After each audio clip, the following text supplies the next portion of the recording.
Salut la Bulls Nation, bienvenue sur French Bulls TV. Il s'en a encore passé pas mal des choses depuis la dernière vidéo. Pas de buzzer beater cette fois-ci, mais quand même 2 victoires de plus au compteur et ça porte notre série à 9 victoires consécutives avant de recevoir Dallas ce soir et espérer réaliser une série de 10 victoires de suite pour la 13e fois dans l'histoire de la franchise. Euh, il y a eu aussi un gros point infirmerie avec les joueurs qui sortent et qui rentrent du protocole Covid. On va revenir sur un petit peu tout ça, sur les deux victoires qu'on a réalisées cette semaine jusqu'ici. Mais avant ça, déjà un grand merci à ceux qui étaient là jeudi soir lorsque Gugur et moi-même avons fait ce live sur la chaîne Par les cordes où on met nos podcasts. C'était très sympa. On va très certainement le refaire quand on aura l'occasion, quand on aura un petit peu du temps en commun, parce que c'est pas toujours évident de s'accorder. Mais, euh, mais voilà, c'était une soirée bien cool. On a fait un petit peu le point sur les dernières actus des Bulls. Donc pour ceux qui étaient là en live avec nous, qui ont posé leurs questions, qui ont interagi dans le chat, merci, c'était super fun. Et pour ceux qui ne l'ont pas encore vu et qui veulent le voir, c'est très simple, vous allez sur la chaîne YouTube Par les cornes et vous pouvez retrouver ça en rediff, évidemment. Euh, donc, quand on aura des dates pour la prochaine fois, on vous tiendra au courant. Donc voilà. Mais bref, retour sur l'actu des Bulls. On recevait Orlando lundi pour débuter la semaine. Avec Lonzo Ball de retour, qui sortait enfin du protocole Covid. Il avait été déclaré apte la veille. Euh, donc il retrouvait le 5 de départ avec nous. Et ça a été un match un peu compliqué quand même face à une équipe d'Orlando qui était en back-to-back, à qui il manquait des joueurs quand même assez importants comme Cole Anthony, comme Suggs, comme Fultz, bon, même si lui il est absent longue durée, mais bref, c'est quand même des noms importants pour leur reconstruction. Mais on a eu du mal à se mettre dans ce match-là, on a démarré assez timidement, avec pas mal de maladresse. Euh, un premier carton vraiment vraiment compliqué où on inscrit que 15 points en 12 minutes. On fait 0 sur 8 à 3 points, enfin on fait 1 sur 9, mais on loupe les 8 premiers, avant que Ayodo Sunmu en rentre un dans les 30 dernières secondes.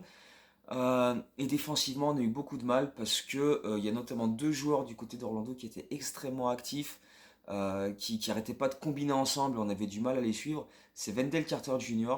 et Franz Wagner.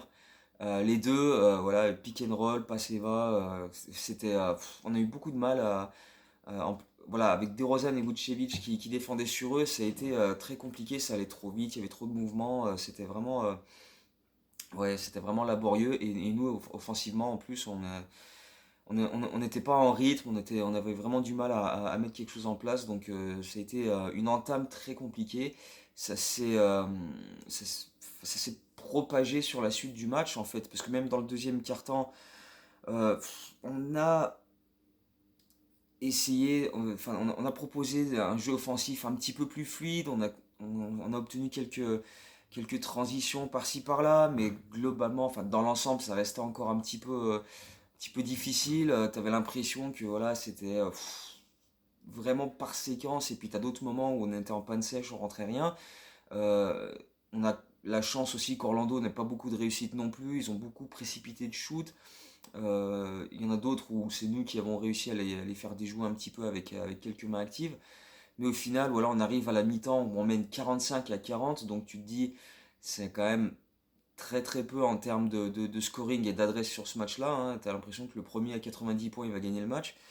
Euh, et, euh, et même si, voilà, 40 points à la mi-temps encaissés, c'est notre plus faible total de la saison, mais ça reste quand même pas très rassurant parce que ben voilà, c'est- on est vraiment au coude à coude sur ce match-là et ça se continue dans le troisième quart-temps.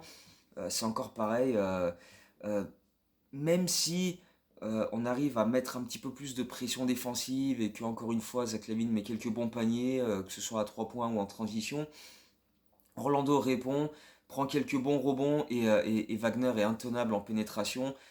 Et quand en plus t'as des gars comme Gary Harris et Ross qui commencent à mettre des paniers à 3 points pour maintenir Orlando dans la course, tu te dis que bah, ça se trouve, il va falloir un troisième buzzer beater en 3 matchs pour finalement gagner ce match parce que il y a 69-66 après 3 quarts temps. t'arrives pas à vraiment faire la différence face à cette équipe qui, encore une fois, est en back-to-back et à qui il manque du monde.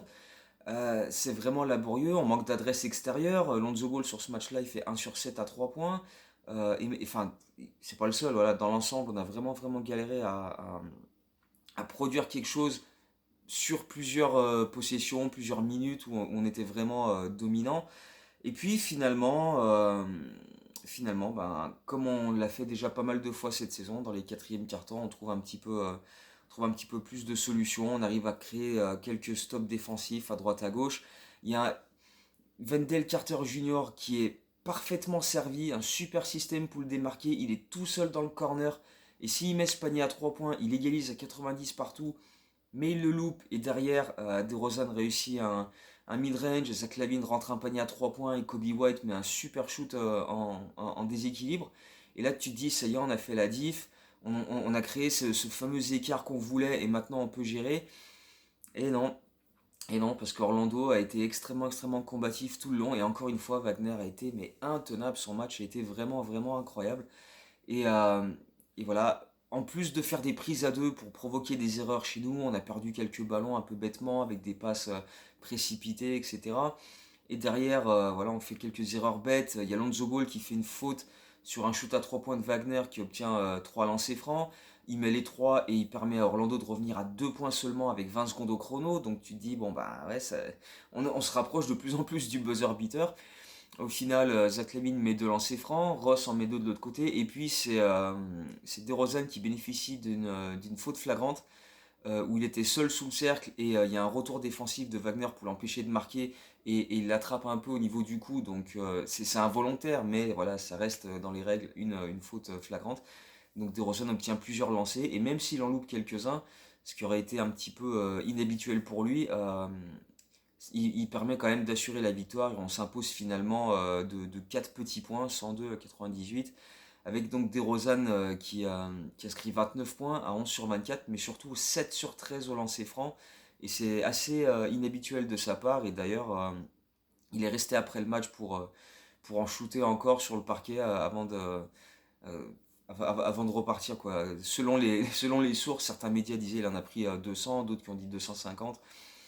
Enfin bref, il est resté un moment après le match prendre des lancers francs. C'est bon, difficile de dire combien, mais enfin bref.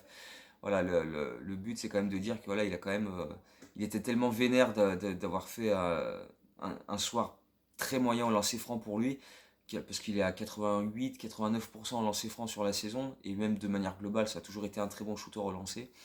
Mais voilà, c'était ce soir-là, il en a loupé quelques-uns. Ça aurait pu nous coûter plus cher que ça. Mais finalement, voilà, on s'en sort quand même assez bien parce que voilà, Orlando nous aura vraiment, vraiment bousculé tout au long du match. Ils ont joué physique avec nous. Même si on s'est imposé dans la bataille au rebond et qu'on a fait quelques stops sur la fin, voilà, sur l'ensemble du match, on a quand même été mis en difficulté et on a toujours même avec le retour de Lonzo Ball, mais voilà, c'était son premier match après être revenu du Covid. Il n'est pas encore vraiment en super condition physique. Donc du coup, défensivement, on a quand même encore eu du mal, comme sur les matchs précédents, à vraiment bloquer les pénétrations adverses et protéger notre cercle, tout simplement, qui était un petit peu laissé à l'abandon. Euh, on a quand même bénéficié d'un bon apport du banc avec Kobe White, notamment, qui a mis 17 points, 7 sur 11 au shoot, qui était très bon. On a eu du très bon Vucevic, qui a pris 17 rebonds quand même, qui était vraiment très très solide. Euh, donc, euh, donc voilà, on a quand même réussi à s'en sortir grâce à nos principaux joueurs qui ont fait le taf quand même dans les moments importants. Euh, Après ça, on bénéficiait de 3 jours sans jouer, parce qu'on a joué donc lundi soir contre Orlando et on rejouait pas avant le vendredi soir contre Washington. Et entre-temps, donc bah déjà, ça laissait 3 jours pour régler quelques trucs aux entraînements, des automatismes, etc. défensivement. Retrouver un petit peu de conditions physiques pour ceux qui revenaient, comme Lonzo Ball justement, qui était bien meilleur sur le match 2 contre Washington. Et puis bah voilà, il y a eu quelques infos aussi en termes de blessures. On a appris que Javonte Green, il y en a pour entre 2 et 4 semaines pour sa blessure à un adducteur. Tyler Cook en a pour minimum 2 3 semaines avec une bonne entorse à la cheville gauche. Mais ça on en avait déjà un petit peu parlé. Et puis Caruso, donc on attendait son retour de blessure et finalement il entre dans le protocole Covid. Donc pour faire un update, il n'y a que Patrick Williams et Tyler Cook dans tout le roster des Bulls qui n'ont pas été en protocole Covid cette saison. Et donc Caruso y est entré et quelque part, c'est, je ne veux pas dire que c'est une bonne nouvelle, parce qu'évidemment non, qu'un joueur qui rentre en protocole Covid, c'est pas une bonne nouvelle, mais ça permet aussi de totalement soigner voilà, les petits soucis qu'il avait, parce que bah, voilà, en décembre, il avait son souci à l'adducteur, il est revenu relativement vite, et derrière, il s'est fait cette blessure au pied gauche. Et donc là, il revenait presque. Billy Donovan disait, avant qu'il entre en protocole Covid, que Caruso reprenait les entraînements et qu'il lui restait plus qu'à faire des entraînements avec contact et qu'il pouvait revenir sur les parquets. Et que ça aurait pu se faire contre Washington, mais finalement, voilà, au moins ça permet de soigner totalement, et puis quand il reviendra, il sera, voilà, en termes de, bah, à part avec le Covid, mais je veux dire en termes de, voilà, des blessures qu'il a eues jusqu'ici, parce qu'il faut rappeler aussi qu'en début de saison, il a eu le poignet également, donc tout ça, ce sera bien remis, et il y aura juste, voilà, retrouver un peu de condition, vu qu'il aura été arrêté avec le Covid. Mais donc voilà, on ne sait pas exactement quand il reviendra, mais euh, on espère, on croise les doigts. Maintenant, il y a moins de temps à passer en protocole Covid, suivant le nombre de tests que tu fournis. Mais s'il peut être là, au moins pour le match contre Brooklyn mercredi, ce sera déjà pas mal. Sachant que ce sera un match en back-to-back parce que notre calendrier a été pas mal modifié. Mais je reviendrai sur ça un petit peu plus tard dans la vidéo. Donc, Caruso rentre en protocole Covid. Tony Bradley et Simonovic en sont sortis, donc eux ont pu reprendre et les deux ont joué contre Washington. Enfin, Simonovic il est rentré vraiment à 1 minute de la fin dans le garbage time, mais Tony Bradley lui par contre a eu un peu plus de temps de jeu et il a même été très très bon. Mais ça aussi je vais revenir sur ça dans ce match contre Washington.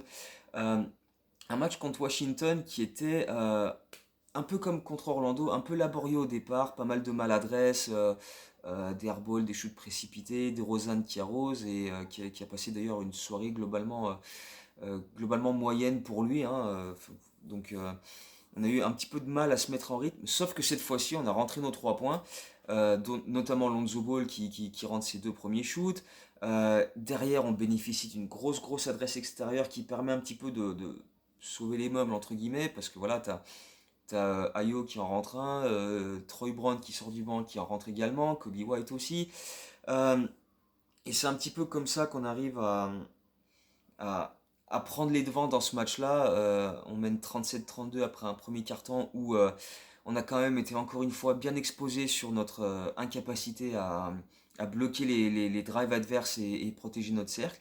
Parce que, bah, encore une fois, tu choisis ton poison, plus ou moins, parce que voilà, t'avais des drives de Bradley Beal notamment, et si tu montes sur lui pour, par exemple, Vucevic, s'il monte sur lui pour faire une aide à l'arrière qui est censé couvrir Bill, et ben, il laisse le cercle exposé, et derrière, bah, hop, passe le B et Gafford qui claque un dunk. C'est le système classique avec Trae Young pour Capella, on a vu ça des milliards de fois. Euh, donc du coup, bah voilà, c'était soit Gafford claquait des dunks, soit bah, voilà, Bradley Beal ou Kuzma qui a été intenable sur ce match-là. On a fait passer Kuzma pour un putain de Hall of Famer parce que voilà, toutes ces pénétrations, bah, voilà, on l'a laissé faire, on n'arrivait pas à le bloquer. Et puis derrière, bah, voilà, il a mis des N1, il rentrait ses lancers, il a été sur ce match-là, il nous a mis une misère pas possible tout le long. Donc c'était problématique défensivement, on a vraiment eu du mal tout au long de la première mi-temps et ouais, on mène à la pause 73-66 principalement grâce à notre adresse à 3 points. On est à 9 sur 19 à la mi-temps derrière l'arc avec Lonzo Ball qui est à 4 sur 4 avec Ayo qui a été monstrueux dans le début du deuxième quart-temps, qui met 2 paniers à 3 points, qui met une super passe pour Tony Bradley et qui fait des super plays défensifs et qui a vraiment euh, fait en sorte que les Bulls restent devant. Voilà, en gros, à la mi-temps, on mène grâce à notre adresse à 3 points, mais aussi parce que Ayo a été très très fort pour combler au maximum nos problèmes défensifs. Il ne peut pas tout cacher évidemment, mais il a été très très actif, il a fait beaucoup de bien. Sachant que la veille au soir, son maillot était retiré à la fac d'Illinois, donc il a assisté au match, à la cérémonie à la mi-temps, avec DeRozan qui était avec lui d'ailleurs pour ça, donc c'était sympa. Et derrière ça, bah voilà, il était dans le momentum, il a vraiment enchaîné et il nous a sorti un match de très très grande qualité à Yodosunmu face à Washington. Il termine avec son record en carrière 18 points. Son record en carrière, 3 interceptions. Record en carrière de 3 points inscrits, il en a mis 3. Record en carrière de shoot réussi, il en a mis 7. Donc voilà, beaucoup de positifs pour Ayo qui continue de régaler et de nous faire dire à chaque fois, mais comment on a récupéré ce gars-là en pick 38. Mais enfin bref. Euh, Toujours est-il que voilà, pour revenir au match, dans le troisième quart-temps, on a encore eu du mal défensivement. On a encore pris il y a une claquette dunk de Gafford où t'as les 4 gars dans la raquette des Bulls, ils se regardent tous comme ça, il n'y en a pas un qui se dit tiens on va empêcher Gafford de rattraper la balle. Pas de box-out, rien du tout. Donc et Kuzma qui continue à faire son festival, il nous attaque le cercle en permanence. Euh, et donc voilà, à force, Washington revient, repasse devant, le score, voilà, un coup c'est les Bulls qui mènent, un coup c'est Washington, ça s'échange l'avantage plusieurs fois. Et puis Zach LaVine se dit que finalement Washington ils défendent pas mieux le cercle que nous, donc on va attaquer. Alors Zach se met à attaquer le cercle, il claque quelques dunks, il obtient des N1, il remet les Bulls devant avec plusieurs paniers décisifs. Euh, Lonzo Ball met 2 paniers à 3 points encore une fois. Il va être à 6 sur 10 à 3 points sur ce match-là. D'ailleurs, il va mettre que des 3 points, hein, 18 points, 6 paniers à 3 points, 6 sur 10. Et puis, c'est Kobe White, encore une fois, mais qui en ce moment est dans une série absolument folle, qui va vraiment aider les Bulls à creuser un vrai premier bon écart dans ce match-là, avec 2 paniers à 3 points, mais un bon mètre largement derrière la ligne, minimum, et un flotteur sur le buzzer pour permettre aux Bulls de mener 12 points après 3 quarts temps, 107-95. Euh, et ouais, Kobe White en ce moment, voilà, on l'a déjà dit dans les dernières vidéos, euh, en termes de shooting, il est sur des pourcentages absolument faramineux depuis 2 semaines. Et défensivement, il y a des progrès par-ci par-là, même si c'est pas extraordinaire, c'est pas constant sur chaque possession, mais tu sens qu'il y a des efforts de fait, tu sens qu'il est en progression. C'est un peu comme Zach LaVine, tu vois, qu'on disait par rapport à l'an dernier et cette saison, il y a quand même une progression. Et ben, c'est un peu la même chose pour Kobe White, maintenant qu'il est en rythme, qu'il a développé des affinités avec ses coéquipiers. Il est vraiment en grande forme, donc voilà, pourvu que ça dure. Et c'est lui qui permet de faire la différence. Et après, dans le quatrième quart-temps, il y a encore, voilà, comme je l'avais dit, Tony Bradley qui était très très bon, qui a fait de super plays défensifs, qui a pris de bons rebonds, qui claque un dunk. DeRozan qui donne quelques caviars et qui rentre quelques paniers. Et on passe à plus 19, on commence à vraiment prendre l'ascendant et à faire la différence dans ce match-là, si bien qu'à la fin, on fait un petit peu rentrer nos remplaçants. Comme je l'ai dit, Simonovic est rentré pour la fin de match. On a vu Troy Brown aussi, qui lui aussi a fait un bon match. Il a fait de bons passages défensivement, il a mis quelques paniers, il a pris des rebonds. Euh, et globalement, le banc a été très très important sur ce match-là, il nous a fait beaucoup de bien. Et au final, on s'impose de 8 points seulement, j'ai envie de dire, 130-122. Mais voilà, sur la toute fin de match, on en avait un peu plus rien à carrer. Donc Washington a mis quelques paniers à la fin pour réduire l'écart et rendre ça un peu plus correct. Mais voilà, enfin, on a bien vu que quand on accélérait, qu'on arrivait à mettre les plays défensifs qu'on voulait et qu'on affichait une fluidité offensive comme on l'a montré dans le quatrième quart-temps, avec beaucoup de passes décisives, avec beaucoup d'extra passes, avec du mouvement à l'opposé, de la balle qui circule de main en main, tout de suite, voilà, on est 2-3 niveaux au-dessus et à ce moment-là, c'est là qu'on a créé notre écart. Et donc voilà, on s'impose que de 8 points au final, mais c'est parce que sur la fin, voilà, les remplaçants n'ont pas franchement cherché à défendre non plus. Et, euh, et voilà, Washington en a profité pour mettre quelques paniers. Mais, euh, mais voilà, ça reste une belle victoire, la neuvième de suite donc. Et c'est vrai que c'est là où tu te rends compte que même quand, par exemple, DeRozan a été assez maladroit, il était à 5 sur 16 sur ce match-là, et les autres apportent. Et notamment le banc. Le banc a mis 52 points sur ce match-là. Kobe White 21 points, 7 sur 8, 4 sur 4 à 3 points. Festival monstrueux, il a chuté dans tous les sens. Ayo Dosunmu, comme on l'a dit, record en carrière avec 18 points, 3 interceptions, 3 sur 4 à 3 points. Euh, T'as quand même 6 joueurs à au moins 15 points sur ce match-là pour les Bulls. C'est là que ça te témoigne de la force de frappe de cette équipe. Parce que DeRozan, qui est ton meilleur joueur, ton meilleur scoreur, euh, il met 15 points et c'est ton sixième meilleur scoreur sur ce match-là. Donc voilà, quand il passe une soirée un peu plus compliquée, t'as des mecs qui prennent le relais. Vucevic, il a encore tapé, il a failli signer un triple-double avec euh, 17 points, 14 rebonds, 7 passes décisives, plus 3 ou 4 interceptions. Voilà, Zach LaVine qui a encore cartonné avec 27 points aussi, avec encore des très bons pourcentages, notamment un joli 4 sur 9 à 3 points. Euh, voilà, Lonzo, Ayo, Kobe, enfin voilà, les autres sont capables de faire le taf. Comme je le disais, Troy Brown et Tony Bradley ont montré de bonnes choses en sortie de banc aussi. Le seul qui m'a un petit peu déçu, enfin je sais pas si déçu c'est le mot, mais qui était un peu en dessous, on va dire, c'est Derrick Jones Jr. que j'ai trouvé. Je pense que depuis qu'il est revenu de blessure, il n'est pas forcément à 100% et défensivement, ça se voit qu'il a un peu de retard. Quand quelqu'un part en drive sur lui, ben, tu vois, pour essayer de le suivre et le contenir, il a du mal. Il est toujours un pas derrière et tu sens que voilà, il est revenu de blessure peut-être un peu vite. Il n'est pas encore totalement dans le rythme parce qu'il nous a montré autre chose défensivement plus tôt dans la saison. Donc, dernièrement, j'ai trouvé que c'était pas particulièrement brillant de sa part. Donc, c'est pas non plus catastrophique, mais voilà, il a joué que 16 minutes sur ce match-là et je pense que c'est un combo entre ben, peut-être qu'il ressentait encore un peu de gêne au niveau de sa cuisse et le fait que bah, voilà, Billy Donovan a bien vu que ça marchait pas et que du coup il a adapté ses systèmes voilà, on a testé autre chose. On a vu Jordan Bell qui a eu quelques minutes dans le premier quart-temps.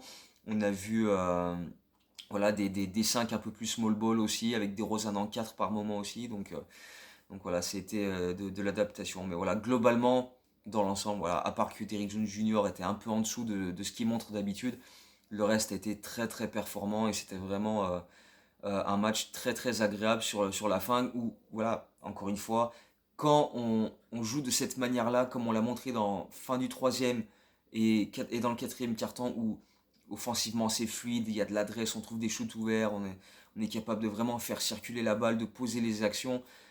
C'est vraiment vraiment agréable. Donc voilà, on claque encore 130 points sur ce match-là, 34 passes décisives, plus de 52% au shoot, 45% à 3 points. Donc voilà, on a fait la différence sur ça. Et puis et voilà, avec un danger qui venait de partout et, euh, et voilà, de partout par le fait que ce soit plein de joueurs qui l'aient fait, mais de partout aussi par rapport au fait qu'on était capable de shooter à 3 points, d'obtenir des lancers, d'aller jouer sous le cercle. Donc voilà, c'était vraiment un peu trop pour Washington qui avait vraiment du mal à défendre tout ça. Donc voilà, une victoire encore très plaisante et comme je disais, la neuvième de suite. Et du coup, en se déplaçant ce soir à Dallas, on a la possibilité donc d'obtenir un 10e succès de suite, ce qui serait la première fois depuis donc 2011, ouais, depuis la fin de saison 2010-2011 où on avait gagné nos 9 derniers matchs et on avait gagné le premier de la saison suivante qui était ce fameux match à Noël sur le parquet des Lakers où Derrick Rose met un flotteur sur les dernières minutes. Donc on avait gagné 10 matchs consécutifs mais à cheval sur 2 saisons. Donc là on peut le faire voilà, sur la même saison et ce serait aussi la 13e fois seulement dans l'histoire des Bulls qu'on réussirait à gagner 10 matchs consécutifs. Et d'ailleurs, sur mon site, dont je mets le lien en description de la vidéo à chaque fois, hein, dans chaque vidéo il y a le lien vers le site en description. Je sais que tout le monde ne regarde pas les descriptions des vidéos, mais c'est pour ça que je le précise. J'ai rajouté une nouvelle section où il y a toute la liste des séries de victoires des Bulls à au moins 10 victoires de l'histoire de la franchise. Donc voilà, elles sont toutes listées. Mais avant d'aller voir ça, attendez le quiz parce que le quiz concerne ça. Donc n'allez pas tout de suite voir ça parce que sinon vous aurez tout de suite la réponse pour le quiz. Euh, mais bref, donc déplacement à Dallas ce soir. Porzingis est sûr de ne pas jouer. Willie Collinstein ne jouera pas non plus. Euh, Boban sort du protocole Covid. Et par contre, ouais, la grosse inconnue, c'est Luka Doncic qui a loupé le dernier match avec la cheville droite qui est un peu blessée. Et il est très incertain pour ce soir. On ne sait pas encore à l'heure actuelle s'il jouera ou pas. Et ça penche plutôt pour le fait qu'il ne jouerait pas. Et puis même s'il joue, bah, il sera encore bien diminué par cette cheville. Donc ça laisse l'occasion d'aller chercher une victoire là-bas, même si, ben voilà, pour le spectacle, pour le fun, ce serait quand même mieux d'avoir Luka Doncic en face, parce que voilà, c'est quand même un joueur super fun à suivre. Donc, s'il pouvait jouer et être en pleine possession de ses moyens, c'est quand même plus cool. Et puis voilà, ça permet de battre des équipes où, sans qu'on nous dise à chaque fois, ah ouais, mais il manquait un tel était pas là, gna gna gna. Mais bon, c'est comme ça, on n'y peut rien. Si Lucas ne joue pas, il joue pas, hein. Qu'est-ce qu'on peut y faire? On va pas dire, bon, bah non, on attend qu'il soit disponible et puis on rejouera à ce moment-là. Non, ça marche pas comme ça. On va pas faire comme certaines équipes que j'ai vues sur Twitter réclamer à corps et âme qu'il faut décaler tous leurs matchs parce qu'il leur manque plein de monde. Nous, quand il nous manquait du monde, on n'a rien dit, donc on a joué, on a gagné nos matchs, donc voilà. Mais voilà, Belle affiche quand même à Dallas. C'est toujours des matchs sympas à aller jouer là-bas. Donc ouais, c'est sûr, c'est dommage qu'il leur manque du monde, mais voilà, maintenant à nous de faire le taf et d'aller gagner cette 10e victoire consécutive. D'autant que derrière, le calendrier va devenir un peu plus compliqué. On l'avait déjà évoqué avec Brooklyn, Golden State, Memphis au Martin Luther King Day le lundi 17 janvier. Mais ce calendrier est devenu encore un peu plus compliqué avec les derniers changements qu'il y a eu, puisque pendant qu'on a eu 3 jours sans jouer, la Ligue a mis à jour le calendrier nous concernant et concernant certains des matchs qui ont été reportés au mois de décembre, dont les nôtres. On a eu 3 matchs reportés. On devait recevoir Détroit et Toronto et se déplacer à Toronto en décembre. Ces 3 matchs-là ont été reportés et au final, le match contre Détroit, on va le jouer mardi, donc la veille du match contre Brooklyn. Donc du coup, ça devient un back-to-back Pistons-Nets, alors qu'on aurait dû se déplacer à Dallas ce soir et ne pas jouer lundi-mardi pour ensuite jouer Brooklyn. Donc là, ça devient un back-to-back. Euh, on a un match, le match contre à Toronto qui est début février et qui devient un back-to-back également parce qu'on se déplace à Indiana le lendemain. Et aussi, donc, alors le troisième match, il faut essayer de suivre un peu. Donc, pour recevoir Toronto, ce match a été mis au 26 janvier. Sauf que, alors, suivez bien, on est normalement en plein road trip à ce moment-là, avec back-to-back 23-24 janvier à Orlando et à Atlanta. Et normalement, le 26, on jouait à Oklahoma. Sauf que, ils ont décalé le match du 26 où on est censé être à Oklahoma pour qu'on soit à Chicago pour jouer Toronto. Et ce match du 26 qui était prévu à la base à Oklahoma, ils l'ont décalé au 24 à la place de celui où on est censé être à Atlanta. Donc du coup, au lieu de faire Orlando-Atlanta les 23-24 janvier, on fait Orlando-Oklahoma. Et ensuite, on retourne à Chicago le 26 pour jouer Toronto et on repart sur la route pour jouer à San Antonio. Alors que normalement, on aurait dû enchaîner tous ces déplacements. Et ce match contre Atlanta du 24, c'est ce match-là qui est reporté au mois de mars et qui devient un back-to-back avant de recevoir Milwaukee. C'est-à-dire que à la base, on devait jouer Milwaukee avec pas de match avant ça, avec 2 jours sans jouer, début mars. J'ai plus la date exacte, je crois que c'est le 6 mars, mais je sais plus exactement. Et du coup, maintenant, ça devient un back-to-back où on se déplace à Atlanta et on revient à Chicago pour jouer Milwaukee. Donc voilà, ça fait que 2 matchs où on devait recevoir Brooklyn et Milwaukee, avec du repos avant, ça devient 2 back-to-back. Donc ça durcit un petit peu notre calendrier, mais bon voilà, c'est comme ça. Il fallait quelque part s'y attendre parce que ben voilà, il y avait des matchs à remettre sur le calendrier et ça allait forcément à un moment créer une période où on allait jouer beaucoup de matchs en peu de temps. Donc ben voilà, c'est comme ça. On a eu du repos en décembre, là, on a eu 3 jours sans jouer cette semaine. Donc voilà, il y a forcément des périodes où ça allait être un peu plus bouché en termes de matchs à disputer. Donc voilà, ça va tomber sur ces moments-là et c'est comme ça. Voilà. Donc voilà, le calendrier est mis à jour et puis de toute façon, encore une fois, sur le site, sur mon site, vous pouvez retrouver le calendrier mis à jour avec toutes les nouvelles dates. Euh, non, avant le quiz, les All-Stars, votez pour les All-Star Games parce qu'on a eu les premiers retours. Euh, C'était jeudi d'ailleurs. On a eu les premiers retours des votes des fans pour le Star Game. Demar DeRozan, premier parmi les arrières à l'Est. Donc ça c'est très très plaisant. Et d'ailleurs sixième au général, il est sixième en nombre de votes au global, arrière, intérieur, Est, Ouest. Voilà, donc il y a quand même pas grand monde devant lui, c'est quand même super plaisant. Zach LaVine est quatrième parmi les arrières, donc il a James Harden et Trae Young devant lui à dépasser. Il a pas mal de retard, donc faut voter, faut y aller, hein, faut pas hésiter à, à- à y aller pour voilà, faire en sorte qu'il se rapproche le plus possible, même s'il y a quand même de grandes chances que, au pire des cas, il soit pris dans l'équipe des remplaçants. Mais bon, ce serait quand même fun d'avoir LaVine et DeRozan titulaires tous les deux au All-Star Game, même si ça paraît quand même un peu improbable. Mais bon. De son côté, Vucevic était dixième parmi les intérieurs, donc là, c'est quand même, il y avait un très très très très très très très très gros écart avec ceux de devant. Et puis bon, bah voilà, quand tu vois ceux de devant, quand tu vois que voilà le top 3 et ça va probablement être ces trois-là titulaires, t'as Kevin Durant, Giannis et Joel Embiid. Ouais, voilà, de toute façon, hein, voilà, c'est compromis pour que Vucevic les rattrape. Mais bon, sur ce qu'il montre depuis 2 3 semaines, il mérite. Sur l'ensemble de la saison où il a été quand même en difficulté au début, à voir. Si il maintient comme ça là sur ce qu'il est en train de faire en ce moment, peut-être qu'il peut gratter des voix, etc. Et que les coachs vont noter ça et le sélectionner en tant que remplaçant. Sachant que si on maintient notre première place de la conférence Est, c'est Billy Donovan qui va coacher l'équipe de l'Est au All-Star Game. Donc s'il a DeRozan plus Lavine plus Vucevic, ça peut être intéressant. Ça peut être un All-Star Game à suivre pour une fois, même si ce sera à Cleveland et on sait tous que bah voilà, c'est pas grand monde n'aime aller à Cleveland, mais c'est comme ça. Voilà, maintenant que ça c'est fait, le quiz, effectivement. Alors la dernière fois, j'ai fait une erreur parce que donc la question la dernière fois c'était quel joueur actuel des Bulls a déjà joué avec Jordan Bell? Et j'en avais un en tête, mais il se trouve qu'il y en avait deux en fait, puisque dans les réponses qu'on m'a données, et j'ai vérifié après, c'est vrai, il a joué avec Troy Brown parce qu'il a signé un contrat avec Washington en début de saison dernière, donc il a évolué avec Troy Brown. Moi, celui que j'avais, c'était Alfonso McKinney, avec qui il a évolué à Golden State, donc voilà, il y en avait deux. Euh, cette fois-ci, la question, et j'ai vérifié, même si bon, là, il y a quand même moins de marge d'erreur possible.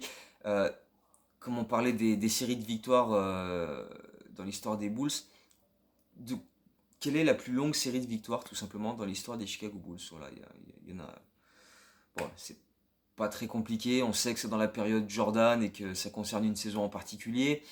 Mais voilà, de combien de matchs elle est. Voilà, combien de matchs de suite on a gagné sans en perdre? C'est cette plus longue série de l'histoire des Bulls. Donc voilà, en espérant que ben, la série actuelle se prolonge le plus longtemps possible, sachant que voilà, là on a Dallas ce soir, après on a back-to-back Pistons Nets mardi mercredi, après on a encore back-to-back Golden State Boston, où on reçoit Golden State et on va à Boston vendredi samedi. Donc après on va à Memphis mardi, donc voilà, il y a des gros matchs qui arrivent. Je sais pas si on va faire cette série de victoires grimper jusqu'à, je sais pas, 12, 13, 14, j'en sais rien, mais voilà, tant qu'on la garde active et qu'on est solidement ancré en tête de l'Est, ben ma foi, il n'y a pas vraiment de quoi se plaindre. Et puis en plus là on récupère presque tout le monde, à part Green qui va être absent à peu près 2 3 semaines, et Caruso qui est en protocole Covid, et Tyler Cook. Voilà, le reste, ça va. Et puis Patrick Williams, on a donné un peu des nouvelles aussi dernièrement, donc on verra bien. Il est possible qu'il revienne à un moment donné dans la saison, donc on verra bien. Mais bref, voilà, d'ici la prochaine vidéo, comme toujours, portez-vous bien. Et puis bah voilà, il y a les live tweets. En plus, moi en ce moment, je suis aussi en protocole Covid. Donc du coup, bah, je suis là les soirs pour live tweeter les matchs et faire les articles, les récaps, etc. Donc, et faire d'autres vidéos évidemment. Donc on se retrouve très très bientôt en espérant de nouvelles belles victoires. Donc d'ici là, portez-vous bien et à très bientôt. Ciao, Bulls.